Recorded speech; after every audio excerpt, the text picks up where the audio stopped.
Muy bien, mis hermanos, después de entonar estos preciosos himnos y tener nuestros corazones preparados para la palabra, vamos a colocar este tiempo especial en las manos del Señor. Tenemos nuestros rostros, vamos a orar y decirle al Señor, gracias por esta oportunidad de estar aquí para escuchar tu palabra. Oh Padre Celestial, hoy venimos, Señor, delante de ti, Señor. Y venimos tal como somos. Quita, Señor, de nosotros toda dureza de corazón, de pronto orgullo escondido que tenemos allí, Señor, y permítanos escuchar tu palabra con humildad, Señor. Que el Espíritu Santo nos examine, nos enseñe y nos transforme. Abre, Señor, nuestro entendimiento y prepara, Señor, nuestro corazón para recibir lo que tú quieres hablarnos hoy. Damos gracias, Señor, en el nombre de nuestro Señor Jesucristo. Amén. Bien, mis amados hermanos y amigos, hoy continuamos con nuestra serie, la serie El Poder de las Parábolas. Hoy ya es nuestro tercer mensaje. Y comenzando la serie, dimos una definición muy sencilla de lo que era una parábola. Dijimos que era una historia breve que relata algún acontecimiento cotidiano de la vida, pero que lleva un mensaje allí para todos, un mensaje de carácter espiritual. Iniciamos nuestra serie con esa parábola del sembrador, pues muy conocida, y allí aprendimos cómo es que la palabra de Dios llega a los corazones de las diferentes personas. ¿Cómo llega a nosotros la palabra? Y rápidamente recordemos que esta parábola el Señor decía que el sembrador, arrojaba allí las semillas y caían en diferentes terrenos. ¿Recuerdan? El primer terreno donde cayó esa semilla, que simbolizaba la palabra de Dios, fue un terreno al lado del camino, ese terreno donde la gente pasaba y caminaba y pisaba, y eso se volvió tan duro como cemento. Entonces llegaba la semilla y pues ahí quedaba. No había tierra donde sus raíces pudieran adherirse. Y esto simbolizaba ese corazón que es endurecido, un corazón duro. Cuando hablamos de la palabra a alguien, inmediatamente nos rechaza. Es ese tipo de corazón de esa semilla que cayó en esa tierra dura. Pero también veíamos que la semilla cayó en un terreno rocoso.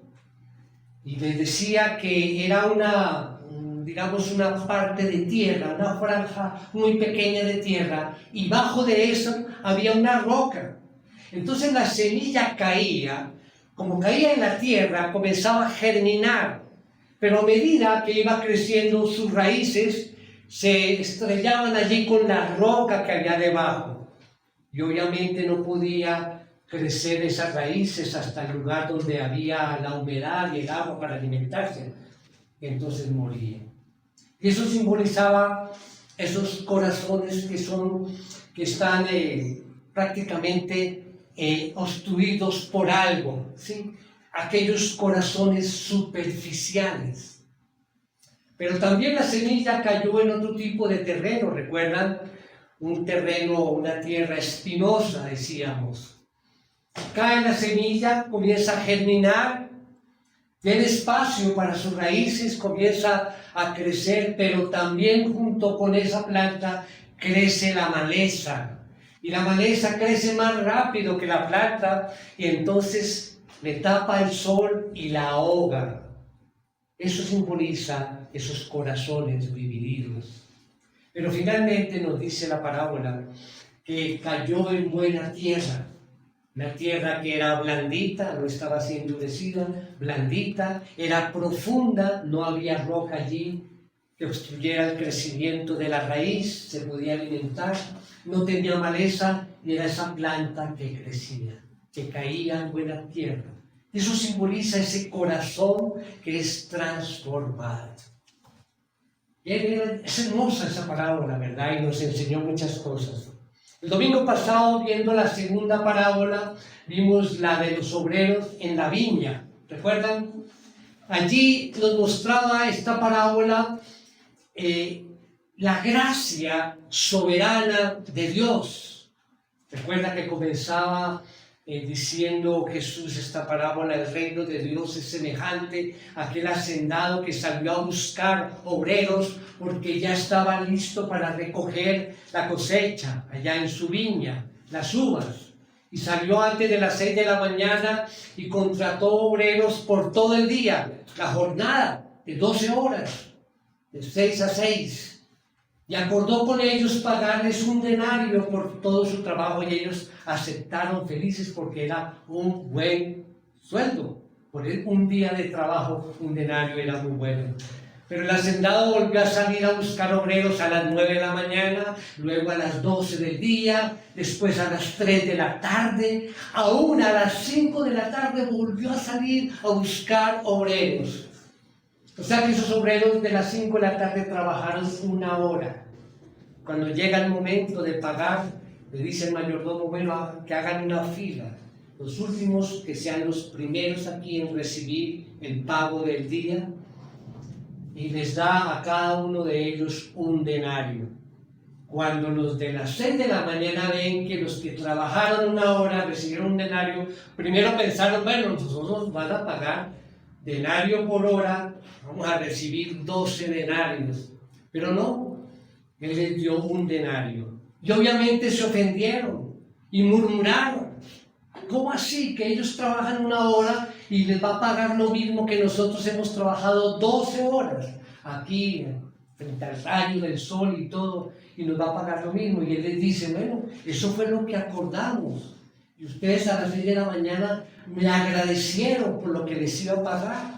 Entonces reciban y no sean envidiosos, porque yo puedo hacer con mi dinero lo que quiero y puedo pagarme. Bueno, esto ¿qué simbolizaba? Por eso decía que era la gracia soberana de Dios, ¿sí? Porque esta parábola nos lleva o nos llama a que el Señor nos hace ser llamado. Él nos acoge y nos recompensa con su gracia. Y obviamente se refería también a la salvación. En cualquier época de la vida, el Señor nos llama a la salvación. Bien, hoy llegamos a otra parábola, una parábola que toca el corazón de nuestra relación con Dios. Permítanme iniciar con un comentario actual. Mis hermanos, para nadie es secreto que vivimos en una época donde la imagen lo es todo para muchas personas. Las redes sociales. Entonces allí muchas personas suben allí en las redes sociales las fotos: mire cuando me gradué, mire que estoy de vacaciones, mire que estoy en una casa nueva, mire que aquí me estoy mostrando, ¿sí? La imagen que yo represento a través de esas redes sociales. Todo parece gritar: mírame, valgo por lo que hago, mírame, valgo por lo que hago, mire todo lo que he hecho, por eso valgo por lo. Y esto impulsa a las personas a que tengan una validación externa, y entonces miden su imagen por la cantidad de me gustas que reciben, ¿sí? Estamos pendientes de nuestra imagen. Mírame, valgo por lo que hago.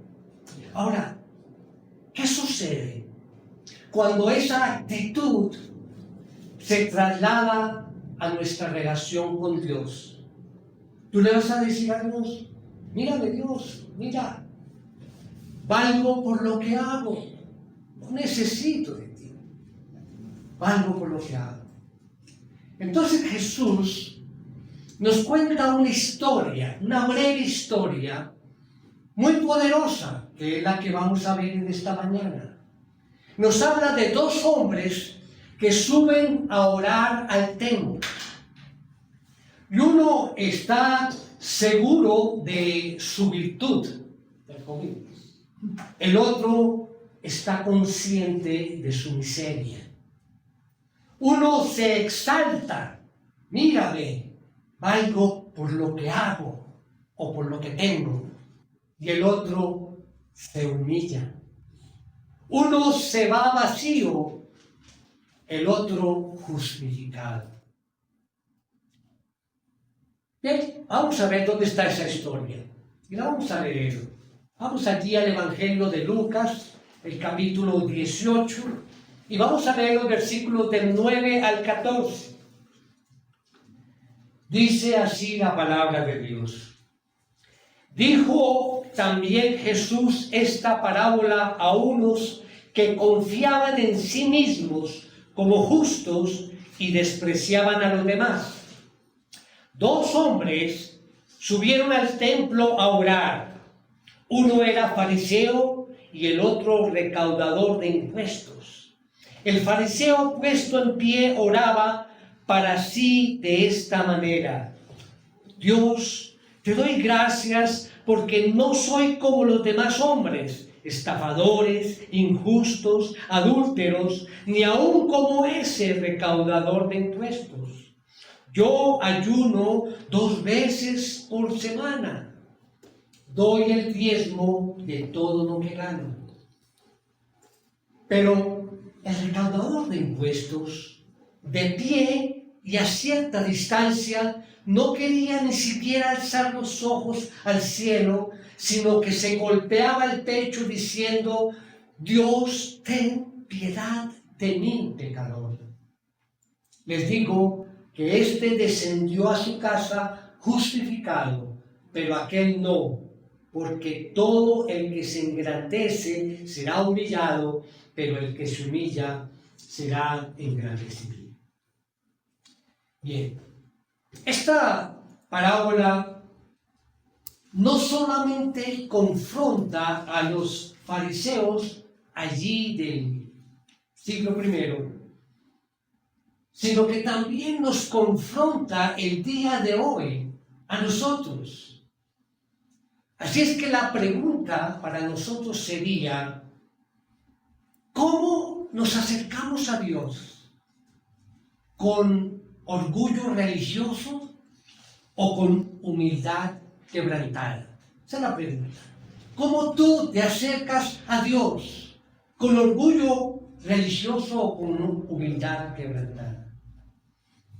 Bien, vamos entonces a responder estas preguntas, esta inquietud, a través del desarrollo de nuestro mensaje. 4 puntos que vamos a ver. El título del mensaje es: Cuando la oración revela el corazón. Cuando la oración revela el corazón. Como todos nuestros mensajes, tenemos una idea principal. La idea que vamos repitiendo en cada punto. La idea de esta idea principal es ¿cuál? Que podamos tener esa frase presente y así acordarnos de los puntos centrales del mensaje. Nuestra idea principal de este mensaje es la siguiente: Dios no escucha la arrogancia religiosa, sino el clamor sincero del corazón quebrantado. Vamos al primer punto. El primer punto es la audiencia del mensaje. La audiencia del mensaje. Allí, frente a la letra A, pueden colocar: la justicia propia siempre desprecia a los demás. Bien,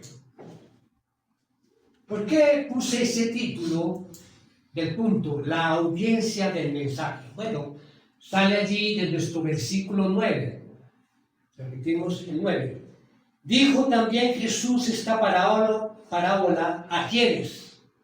A unos que confiaban en sí mismos como justos y despreciaban a los demás. Esa era la audiencia de esta parábola. Ese mensaje es para todos los que confiaban en sí mismos como justos y menospreciaban a los otros. Sin embargo, pues no hay duda que este asunto de esta parábola era especialmente significativo para los fariseos, ¿verdad? Era un golpe directo al corazón de su sistema de creencias de estos fariseos. Ellos no solamente eran justos ante sus propios ojos, sino también eran odiosos en esto. Constantemente veían a los demás con desprecio. Como decimos aquí, los miraban por encima del hombro. Y sabemos que los fariseos estaban constantemente allí al lado de Jesús cuando Jesús predicaba o estaba allí con sus discípulos enseñando allí en público. Siempre había allí estos fariseos que estaban buscando con insistencia razones para acusarlo. Ellos solamente estaban buscando a ver qué es lo que dice Jesús para ver, mire lo que dijo. Entonces lo vamos a usar. Esa era la tarea de él. Inclusive aquí, 2 capítulos antes, estamos aquí en el 16. Miren lo que dice aquí en 16:15. Y Jesús les dijo, ustedes son, refiriéndose a los fariseos, ustedes son los que se justifican a sí mismos ante los hombres, pero Dios conoce sus corazones, porque lo que entre los hombres es de alta estima, abominable delante de Dios.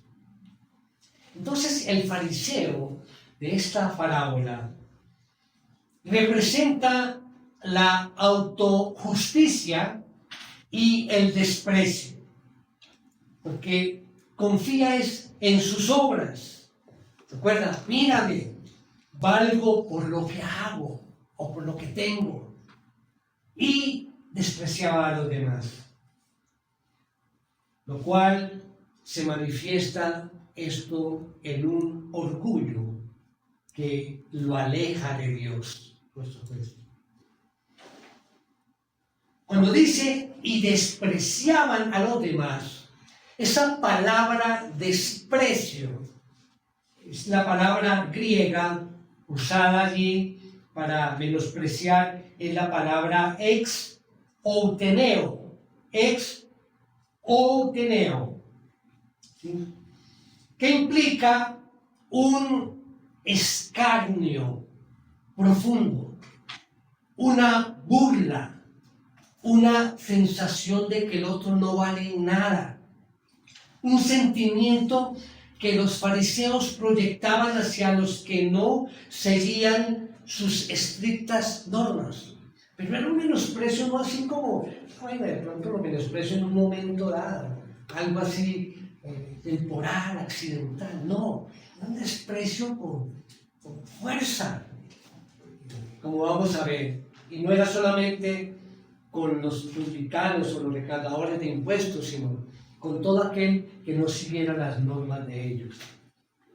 Esa palabra griega, exouteneo, está compuesta por la combinación de la preposición ex, que quiere decir fuera de, con la palabra outen, que significa nada, sin valor.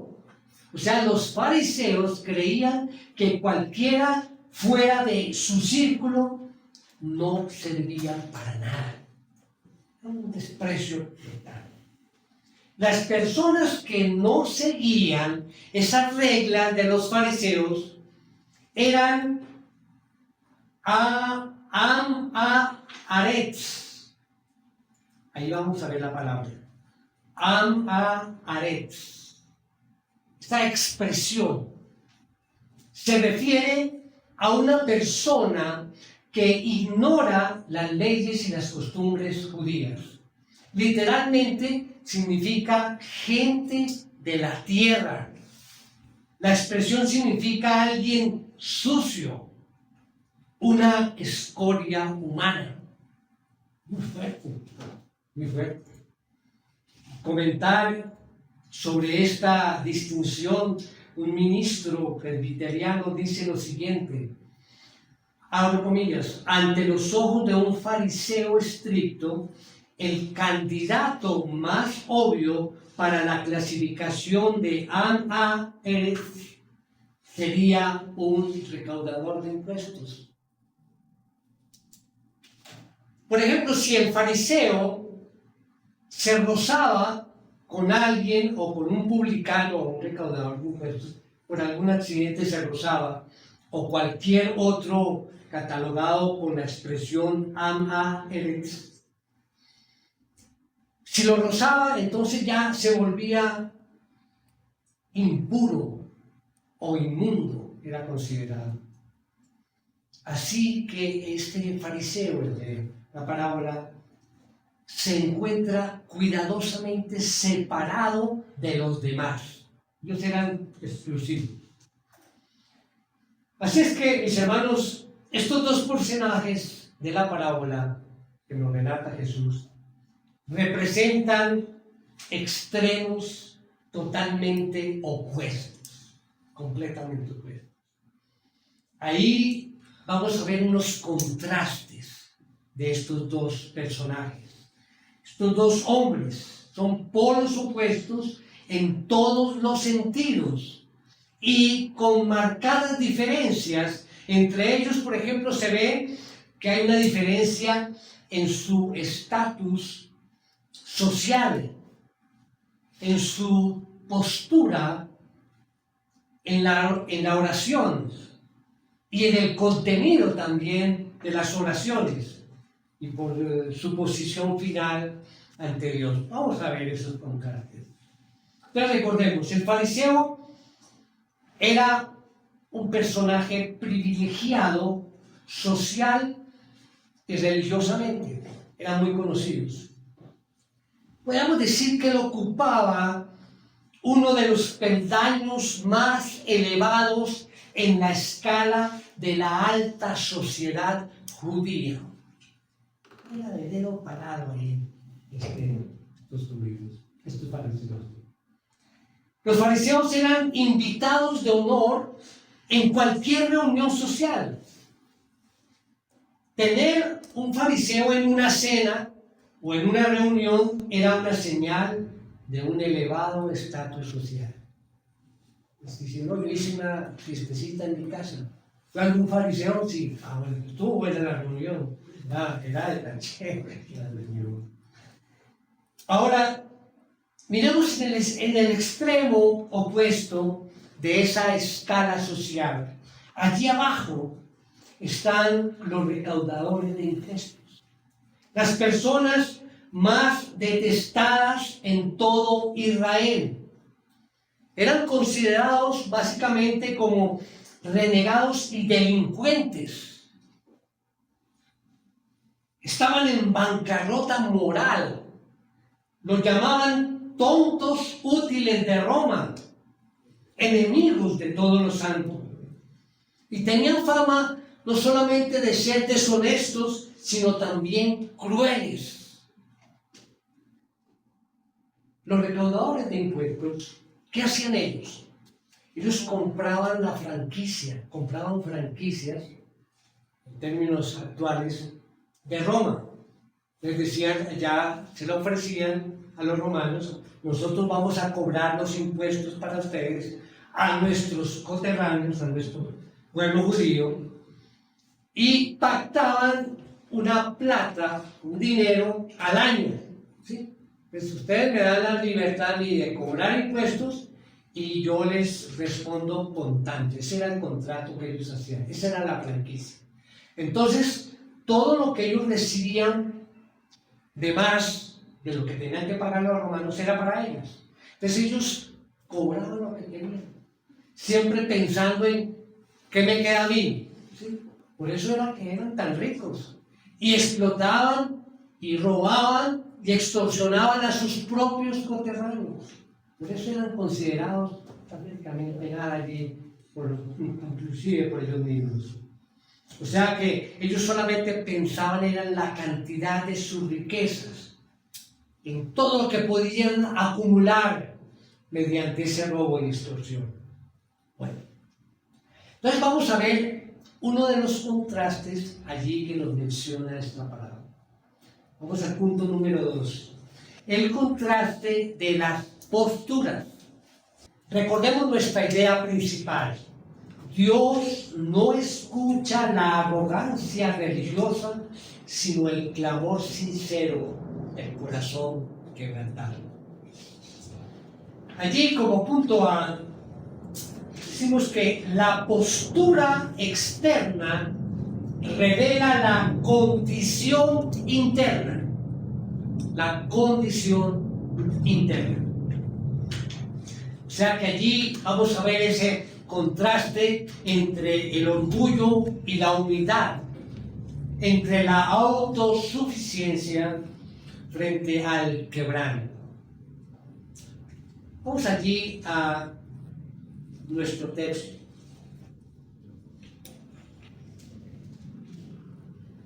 Dice allí, nuevamente versículo 10, dice: 2 hombres subieron al templo a orar.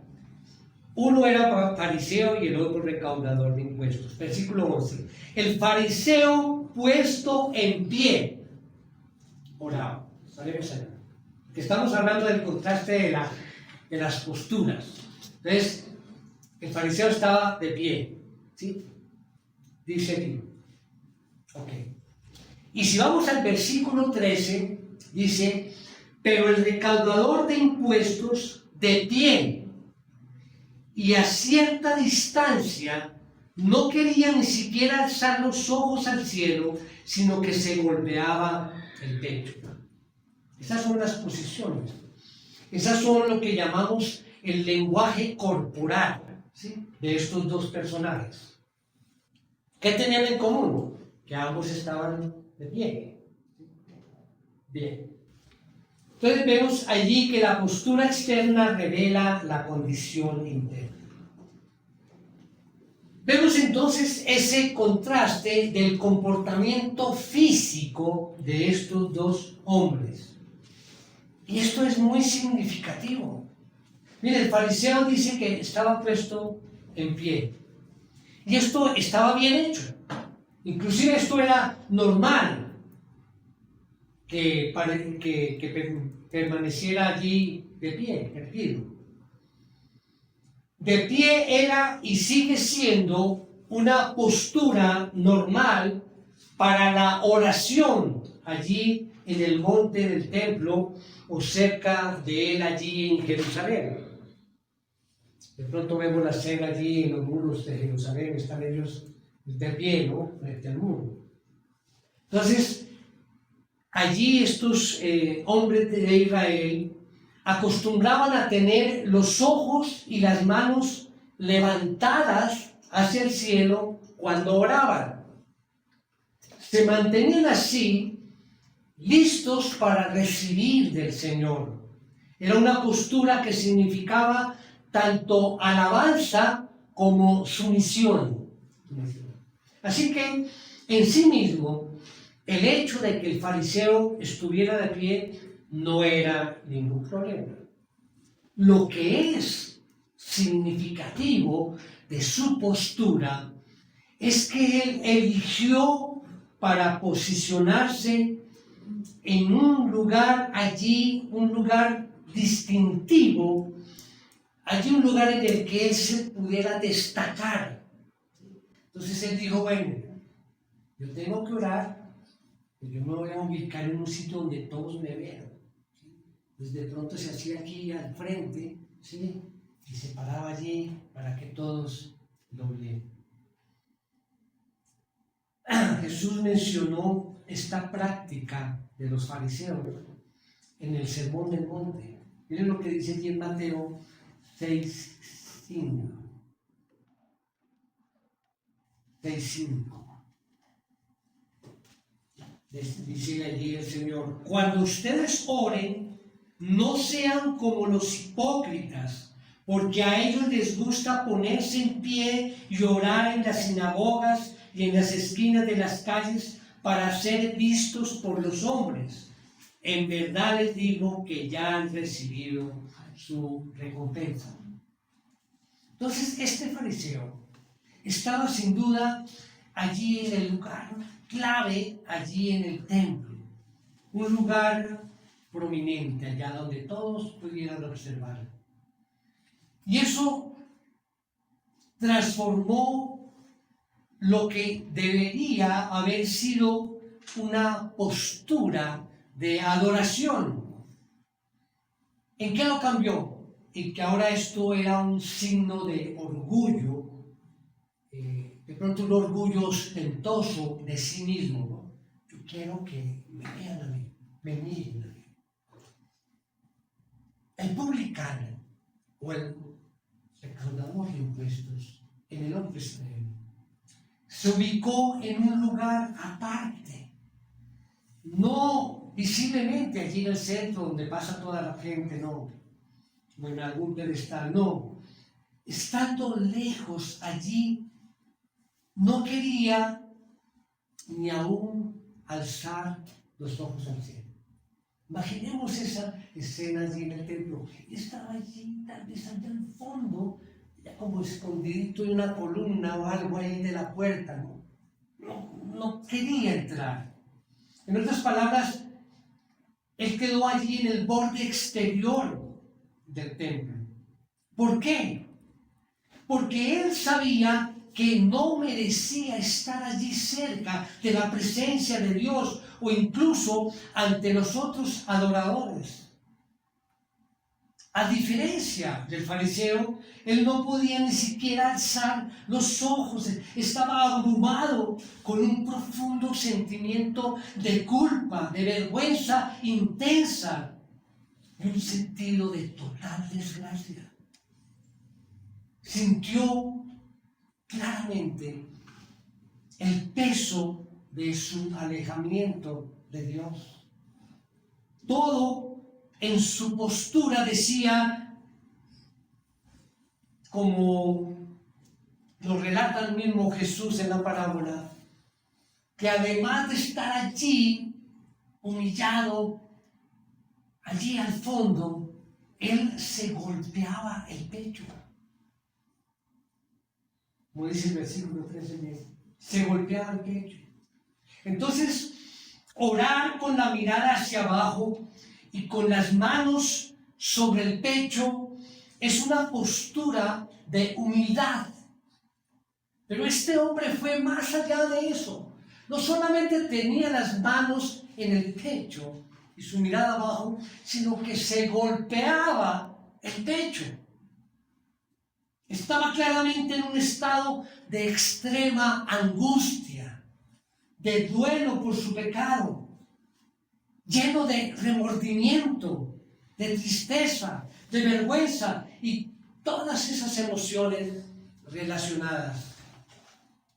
Miren, no hay paralelo, mis hermanos, para esto, para esta situación que estamos detallando. No hay un paralelo en el Antiguo Testamento. Y solo hay un lugar en el Nuevo Testamento donde se menciona este gesto. Estoy hablando es el de los golpes en el pecho.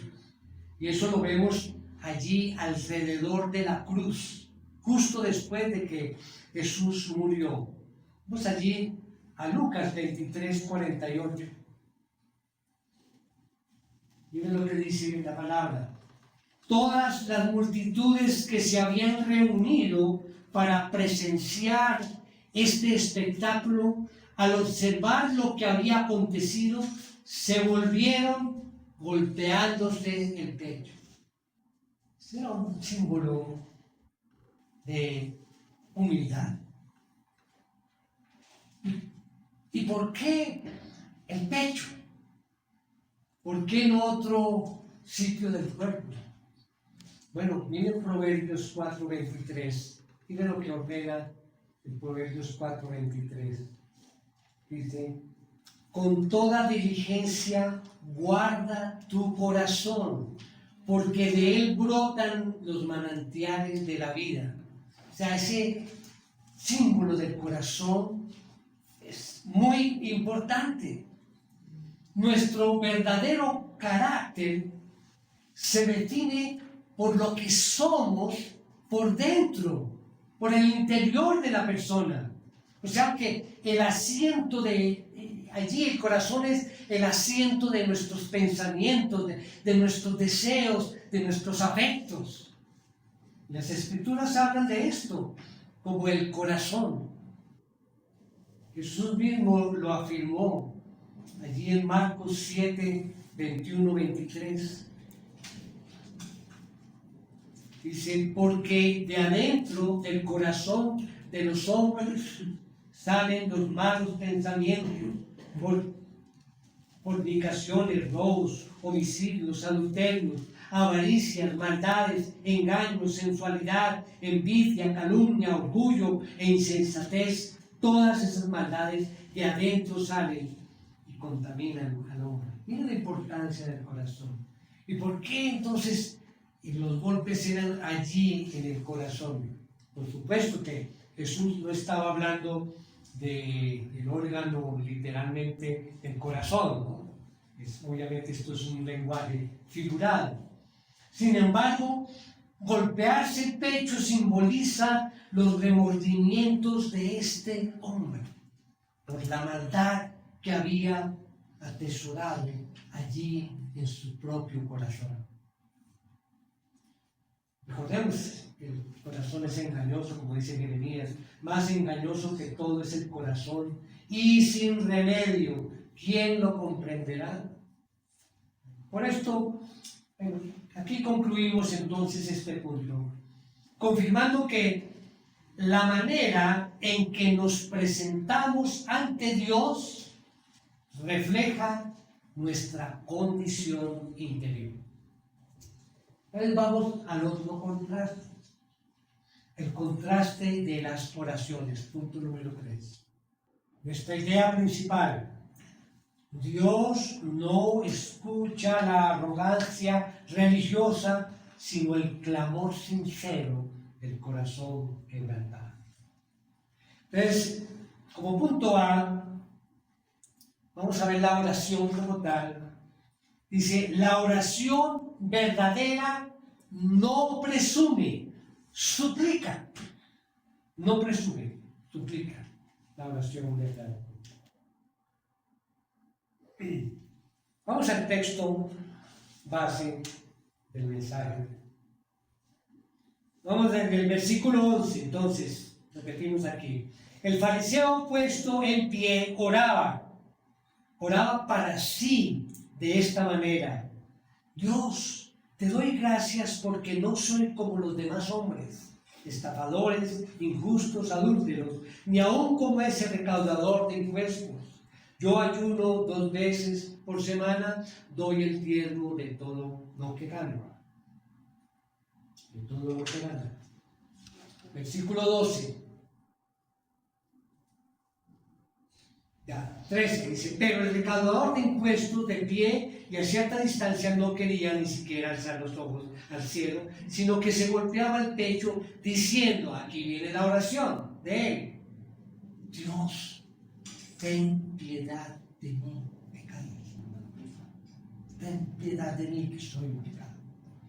O sea, la oración que justifica no enumera los méritos, sino que clama por misericordia. Jesús hace esta interesante declaración acerca de la oración del fariseo. Dice, él oraba consigo mismo, consigo mismo.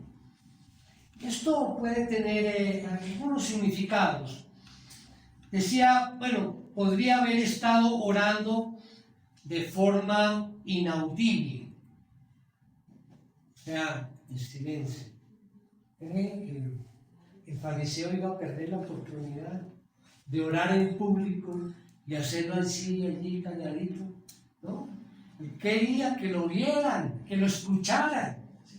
Entonces todo indica que él, allí de pie, comenzó a orar en forma audible. La voz. Oraba en voz alta, de una manera autocomplaciente, porque él se complacía en oírse a sí mismo recitar sus propias virtudes en público. Se sentía gozoso, ¿sí? De decir, es que yo ayuno, yo hago esto, aquello.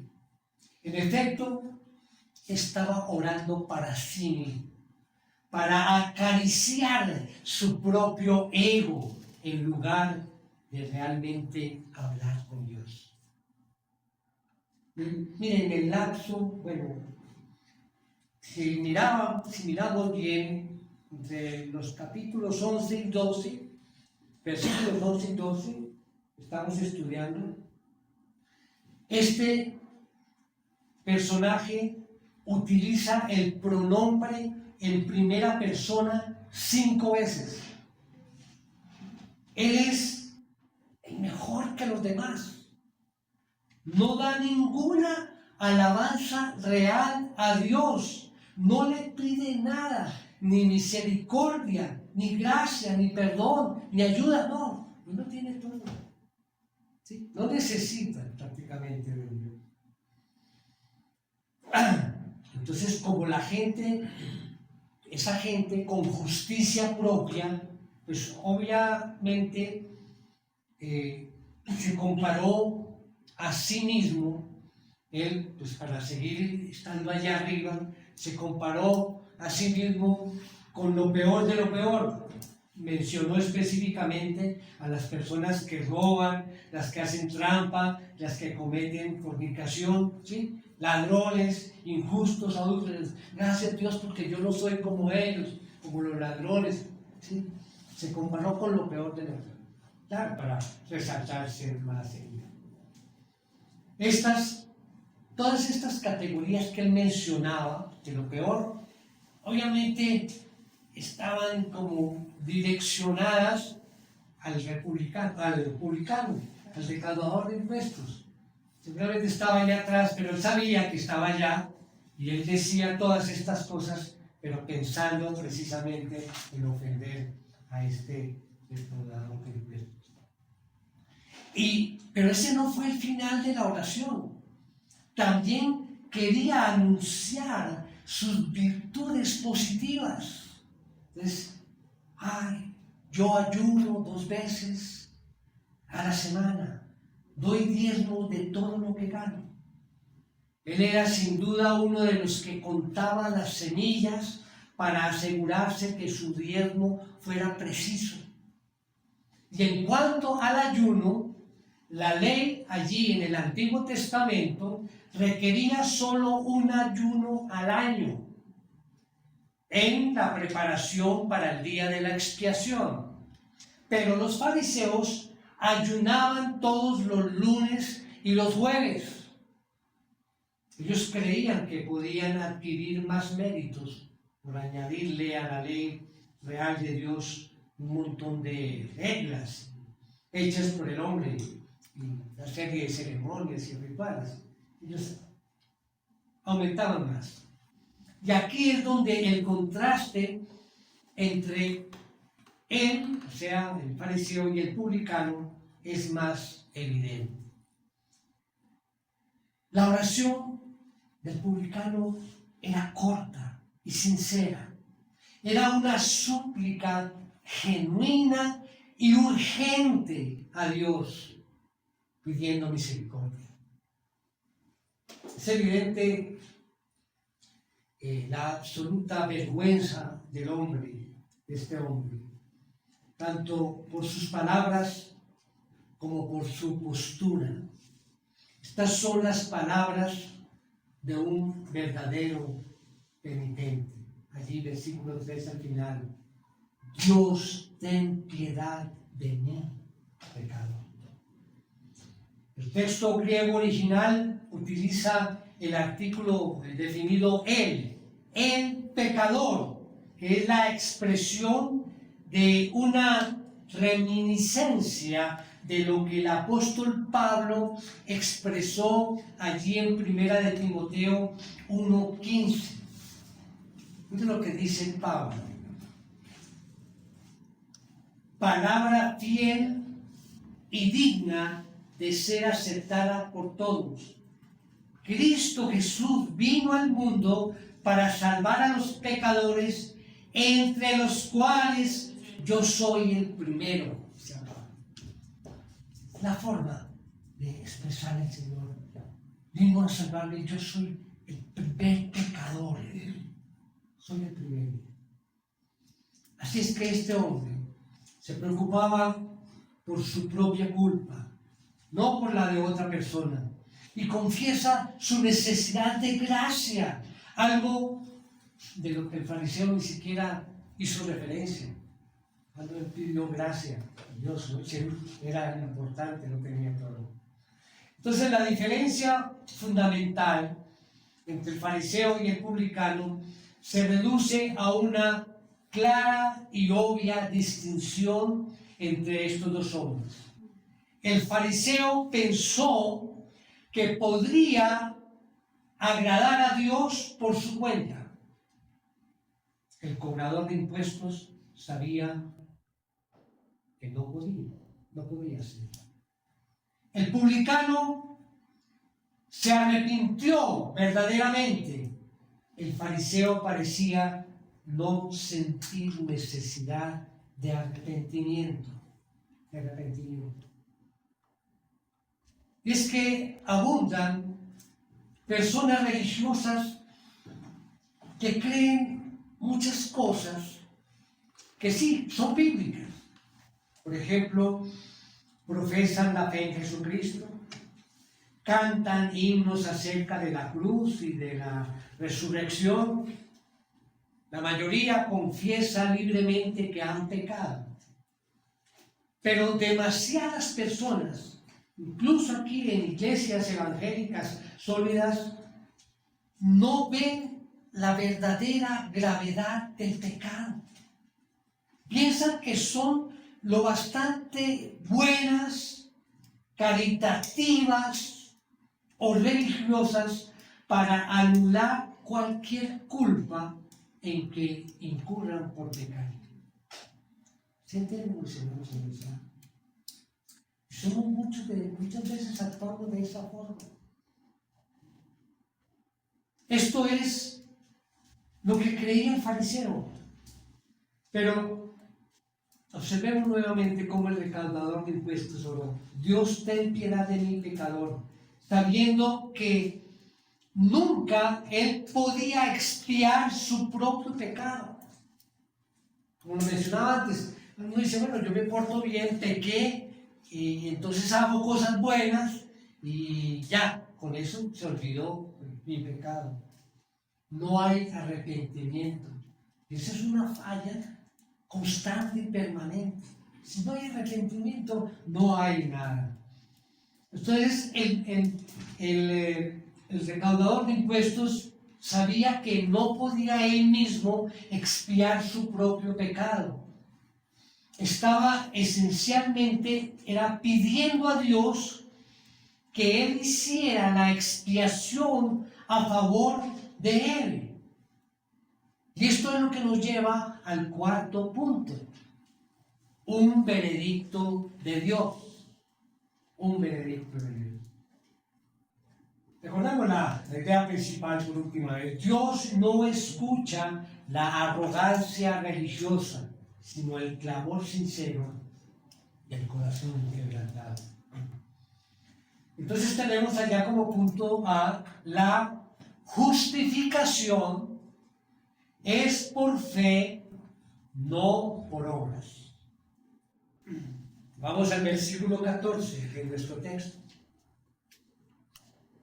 Les dijo que éste descendió a su casa justificado, publicano. Pero aquel no, porque todo el que se engrandece será humillado, pero el que se humilla será engrandecido. La justificación del publicano fue una realidad instantánea. Dios lo declaró justo allí de la misma manera que un juez da el veredicto sobre un acusado. De una vez, no en un proceso. Él, dice allí, él descendió a su casa justificado. Y no por algo que él había hecho, sino por lo que se había hecho a favor de él. No era por su actitud, y la actitud fue buena, humilde, humillarse, pero fue por lo que hizo Cristo en la cruz por él. El recaudador de impuestos se fue plenamente justificado sin realizar ninguna obra o penitencia, sin hacer ningún sacramento o algún ritual, sin ningún tipo de obras meritorias. Su justificación fue completa, sin ninguna de esas cosas. Ocurrió únicamente sobre la base de la fe,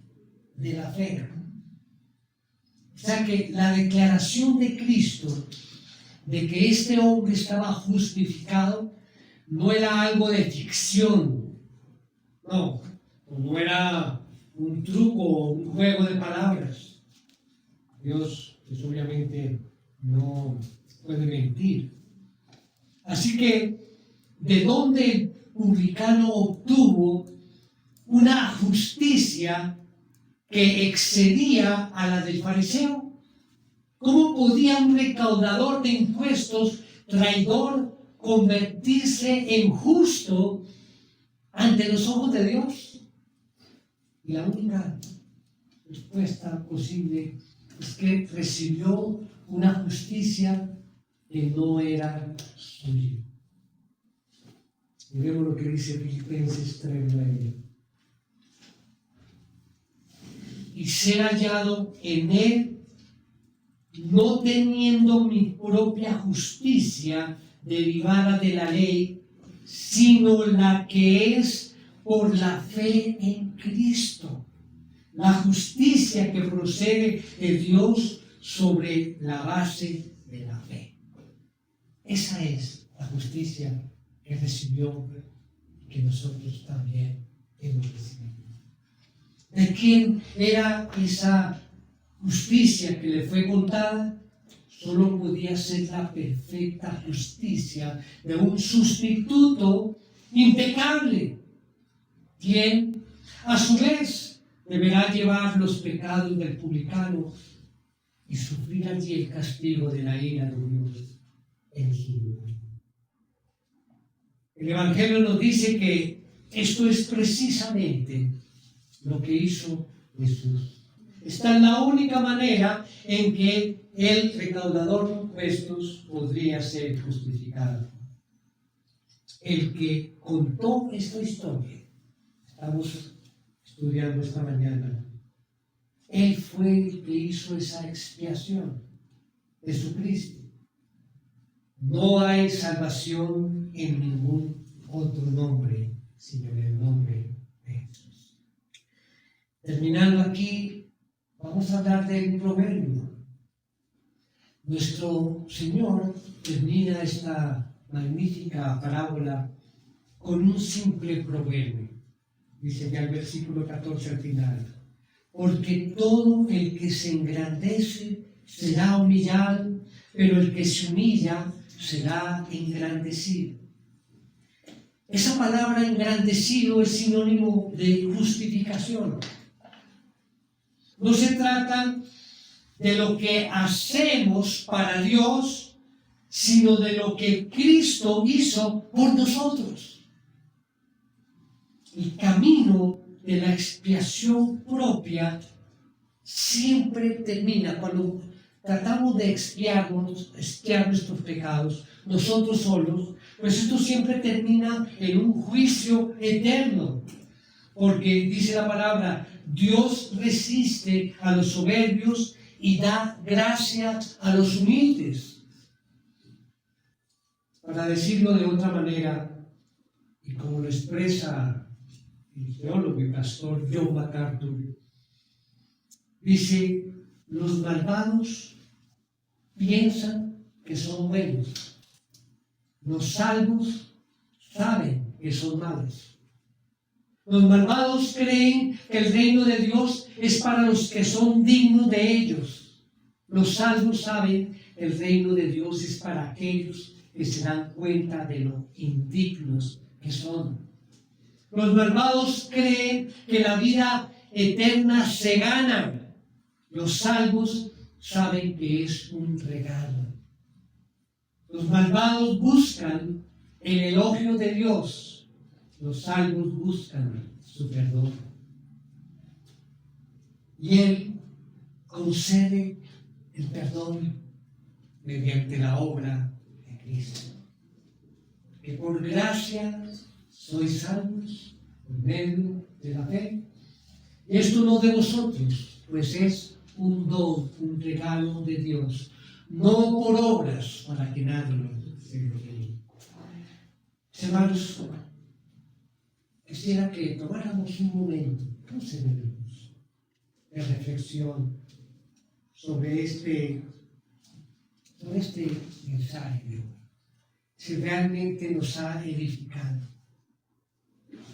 Pensemos, pero no pensemos en el fariseo. No pensemos en el publicano. Pensemos en nosotros mismos. Por unos segundos. Pensemos cómo hemos venido hoy delante del Señor. Llegamos aquí con una lista de méritos o con un corazón necesitado de gracia. Escuchemos nuevamente esta verdad. Dios no justifica al que se cree justo, sino al que reconoce que sin su gracia no es nada. Hermanos, el cielo no se abre por la altura de nuestro orgullo, sino por la profundidad de nuestra humildad. Si hoy, allí en tu corazón, el Espíritu Santo nos ha mostrado que tenemos cierto orgullo, cierta autosuficiencia o comparación, este es el momento para soltar esto. Soltarla. Si hoy reconocemos nuestra necesidad de Dios, recordemos esto: